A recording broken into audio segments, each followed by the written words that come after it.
Bonsoir à toutes et bonsoir à tous, soyez les bienvenus dans votre édition de France 3 Pau Sud-Aquitaine. Dans cette édition, nous nous intéresserons à comment occuper les écoliers pendant les vacances scolaires, comme ici au Soccer Park de la Plaine du Hameau, mais avant direction Salis de Béarn. La ville veut s'imposer comme une destination phare du Béarn et pour ce faire, elle a bien l'intention de renforcer son atout principal, le thermalisme. Nora Genet, Éric Depaille. Des cascades d'eau calmante, une atmosphère chaude et reposante. Ici, au terme de Salis, tout est fait pour inciter à la sérénité. C'est ce que sont venus constater ces élus de la communauté de communes et du Conseil général. Le département a investi 400 000 € sur un budget global de 3,2 millions pour la rénovation et le développement de l'établissement. Un enjeu de taille pour la ville. Il y a 45 emplois directs, plus des emplois saisonniers, mais c'est tous les emplois indirects que cela génère, notamment au niveau de l'hôtellerie, de la restauration. Les gens qui viennent faire une cure thermale restent ici 21 jours. Et il y a 250 nouveaux curistes par semaine. L'objectif est d'attirer d'autres clients que ceux venant des cures conventionnées de la sécurité sociale en promouvant le spa, les remises en forme, l'esthétique ou encore le thermoludisme, le tout basé sur l'or blanc de Salis, le sel. Ici, l'eau est 10 fois plus salée que l'eau de mer. Ça peut avoir un effet parfaitement bénéfique sur la peau, notamment dans une indication qui pour l'instant n'est pas reconnue, le traitement du psoriasis, puisque nous avons fait des essais cliniques en la matière, et également des vertus sur l'effet rajeunissant, puisque les eaux de Salis comprennent donc une bactérie qui s'appelle la bactérie halophile et qui est par définition une bactérie anti-âge.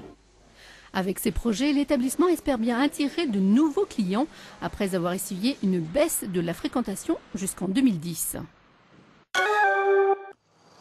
L'inquiétude des 150 salariés de Neo Security à Lons. Cette société assure notamment la sécurité des plus grandes entreprises du département.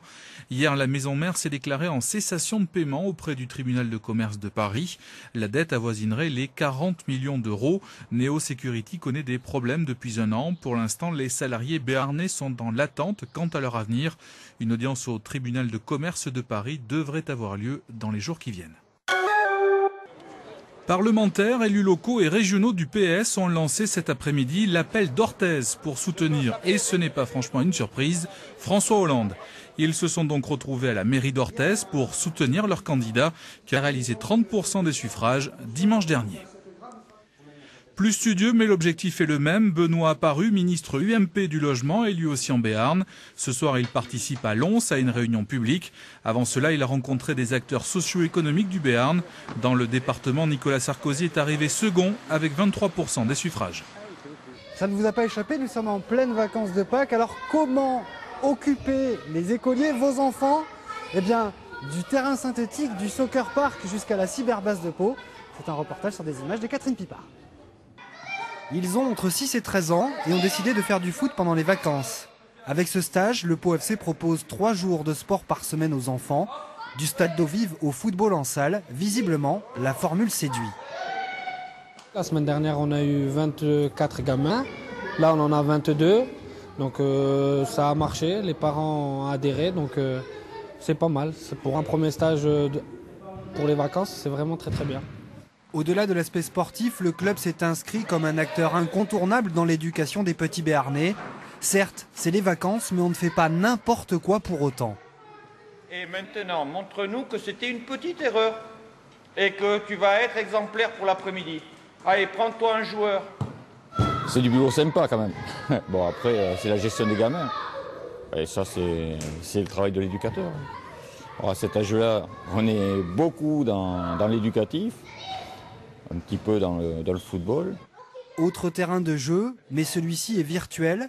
Pour eux, les vacances sont un peu plus studieuses. Quoique, ici à la cyberbase de Pau, ces 4 adolescents sont venus apprendre à créer un jeu vidéo en 3D.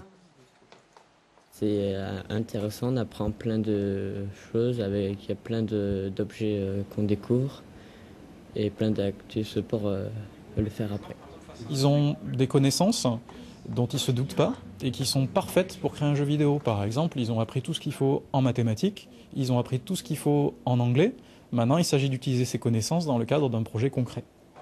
Du monde virtuel à la pelouse synthétique, de la tête aux jambes, Pendant les vacances scolaires, ils sont de plus en plus nombreux à ne pas chômer. Limpide, un bel éclat, un fleuron du patrimoine minéralogique béarnais, la calcite diamant. Des pierres que l'on trouve au bord du Gave de Pau, vieilles de plusieurs dizaines de millions d'années. Des minéraux rares présentés par le Club des Pyrénées le week-end dernier au Salon de Pau. Ça s'appelle calcite diamant parce que ça a la transparence et la pureté du diamant. Alors ça c'est quelque chose d'assez exceptionnel. Bon, c'est pas une pierre précieuse. C'est pas du tout, ça ne peut pas être taillé en bijoux, mais pour un minéralogiste, c'est quelque chose de quand même très intéressant et surtout sur le plan local. Depuis plusieurs années, l'association paloise organise un salon national. Il réunit une quarantaine d'exposants. Une occasion unique pour le public de découvrir les richesses du sous-sol français et mondial. Un véritable voyage dans la géologie de la Terre. Quand tu as un tremblement de terre, tu as le foyer. C'est là où démarre le tremblement de terre. Plusieurs géologues sont là pour expliquer aux enfants la tectonique des plaques, du volcan en passant par le tremblement de terre à la dérive des continents. Ce qui est tout de suite à côté de nous, c'est les Pyrénées. Voilà. Donc on est intéressé de savoir comment se forment ces Pyrénées. Il y a deux plaques qui se rencontrent, ce rapprochement est à l'origine de la naissance des Pyrénées. Mais c'est vrai qu'on est relativement en zone sismique plus faible que par rapport à ce qui se passe en Afrique du Nord. Chaque année, le Club des Pyrénées organise une vingtaine de sorties pour découvrir de nouveaux minéraux qui n'ont de valeur que pour ces minéralogistes passionnés. Voilà, c'est la fin de cette édition. Merci de nous rester fidèles. Vous pouvez retrouver tous ces reportages sur aquitaine.france3.fr. Tout de suite, votre météo suivi de l'édition nationale. Excellente soirée à toutes et à tous. Au revoir.